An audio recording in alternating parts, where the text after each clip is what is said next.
What is up, guys, and welcome to the channel. Today we're going to be talking about why I think Kimimaro is underrated. If you haven't already, please smash that like button, leave a comment, and subscribe to my channel. I'm trying to build a foundation here, and I just want to get more subscribers, to help improve this channel. So let's get into it. Now, during both the anime and the manga, we don't get to see a lot of Kimimaro's fights. We don't really get to see a lot of Kimimaro, to be fair. But what we do see of him is really impressive. And today I want to focus a lot on his major scene in the anime, which is his fight with Naruto, Rock Lee, and Gaara. Now, right out of the gate, this fight stands out to me because it really shows how impressive Kimimaro really is, okay? So, when we see him pull up on Naruto, of course, gets upset with the fact that Kimimaro has Sasuke, and he begins to summon the QB chakra. Now, we first initially see the QB chakra back when Naruto is fighting Haku. Now, the reason this sticks out to me so much is because we finally get to see how much the QB chakra really enhances Naruto as a fighter. And it's kind of insane how much this chakra, increases his ability as a whole. He's much faster, much stronger, able to predict movements, and it's really just crazy how much this enhances his abilities as a fighter.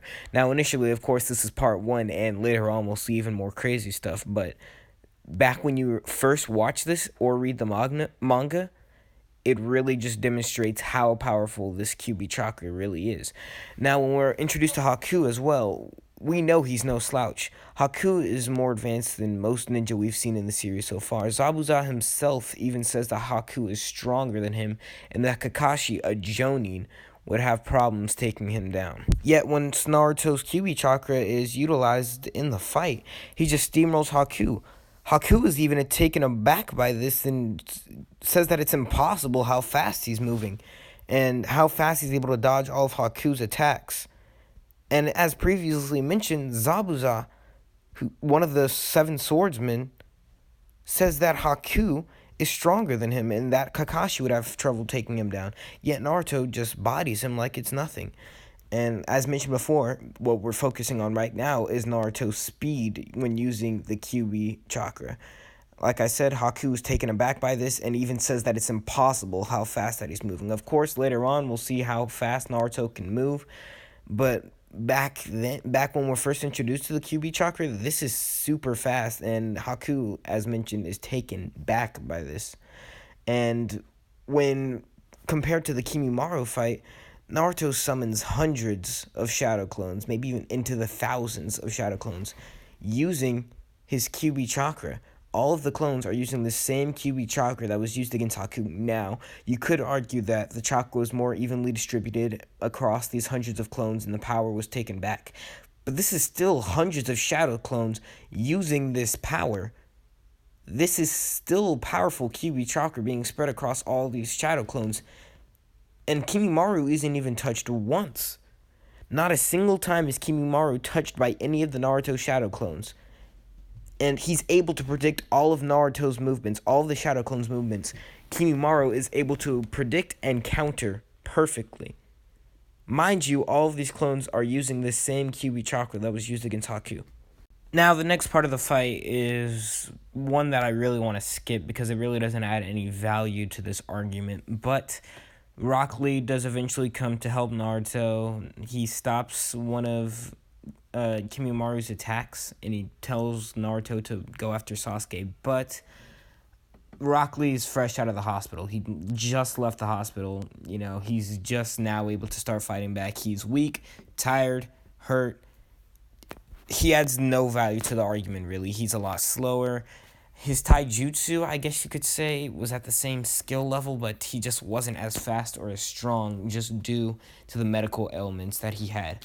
Now, eventually, due to circumstances, he becomes drunk Rock Lee, and he starts like destroying Kimimaro for a second, and personally, I just think it's a stupid part that did not need to be added in. But he fights back against Kimimaro, but eventually Kimimaro's Kekkei Genkai just cancels everything out. Rock Lee goes for Hidden Lotus, can't even hit that because Kekkei Genkai. All his taijutsu is nullified. He can't do any ninjutsu. Everything's just nullified by the Kekkei Genkai. He almost gets killed, and this is where the argument begins to get interesting. Then out of nowhere, is it a bird? Is it a plane? No, it's Gaara who comes to save Rock Lee. Now, initially, this is where we finally get to see Kimimaro's potential as a fighter in the Naruto series. Now, at the beginning of the fight, Kimimaro launches projectiles at him using his Kekkei Genkai, and of course it's bone, which is hard as steel, and it's able to pierce Gaara's sand. Now this isn't really that big of a feat. It's happened before. Fighters have been able to hit through it, kick through it, punch through it, whatever. And the bullets are even slowed down to the point where they just fall in front of Gaara and they don't do any damage. But eventually, as we go down the line, what we see during the fight is we're able to see how strong Kimimaro is, not just as a fighter, but as a defensive fighter specifically, using his bone. Now, the major thing that sticks out to me is Kimimaro's use of his bone. Now, during the fight, Gaara is able to capture Kimimaro in sand after Kimimaro has dodged several uses of the sand, but that's not really an impressive feat. Rock Lee was able to do it during the Chunin exam. Sasuke was able to do it during the Chunin exams as well. Naruto was able to do it during their fight as well. The sand is a great defense, but not as strong as an offense this early in the series.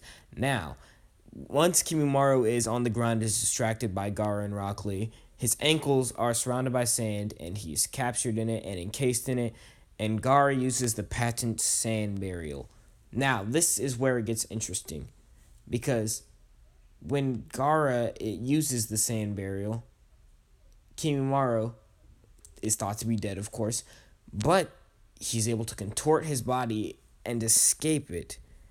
Now, this is due to Kimimaro using the Curse Mark 1 and creates a bone membrane strong enough, a bone membrane beneath his skin strong enough to defend an attack that almost killed Rock Lee. This same move was used in the Chunin exams, the same move that put Rock Lee in the hospital and almost ended his ninja career, is used on Kimimaro, and this cell membrane using Curse Mark 1 is able to defend it, and he just leaves without a scratch.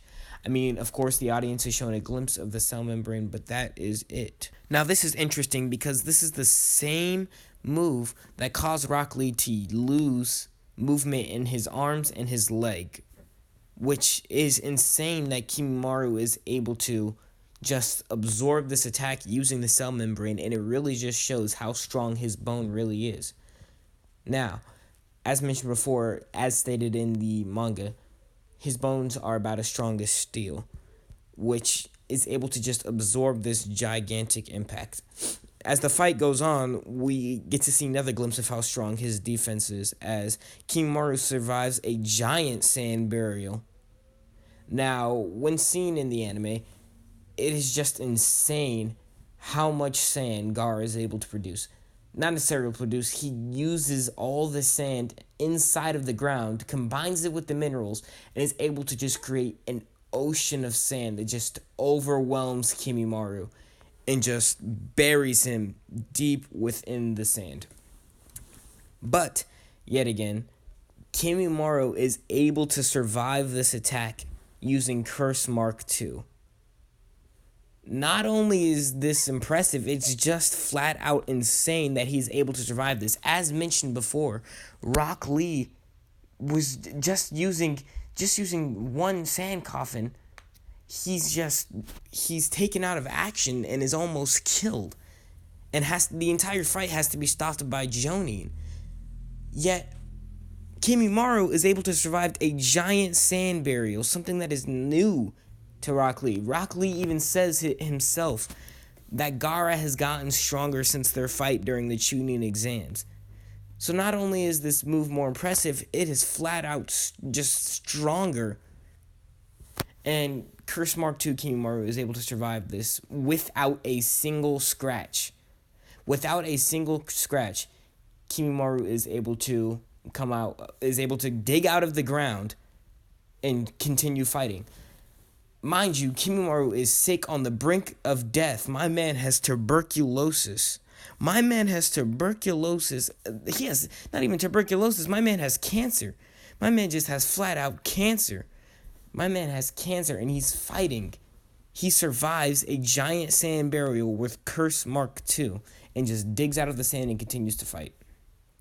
Now, as the fight goes on, we're able to see how strong the curse mark actually is and how it enhances his ability as a fighter, much like the QB chakra did for Naruto, except on a much different level. Kimimaro now is able to just bum rush all of Gaara's sand attacks. His sand is literally doing nothing for him. His ultimate defense is doing nothing. Kimimaro is able to just speed blitz it, and just destroy the walls of sand that Gaara is throwing up. Now, Rock Lee, of course, the fighter he is, tries to interfere, and Kimimaro is able to predict his movements. Now, as I mentioned previously, this is not as impressive as it seems due to the fact that, one, Lee had the weights on, and two, he's fresh out of the hospital. Not very impressive. But he's able to predict Rock Lee's movement. Gaara is able to save him in time, yet the Keka Genkai is able to break through the sand and hit Rock Lee. Of course, not killing Rock Lee, but hurting him a bit, leaving him out on the sidelines for a bit.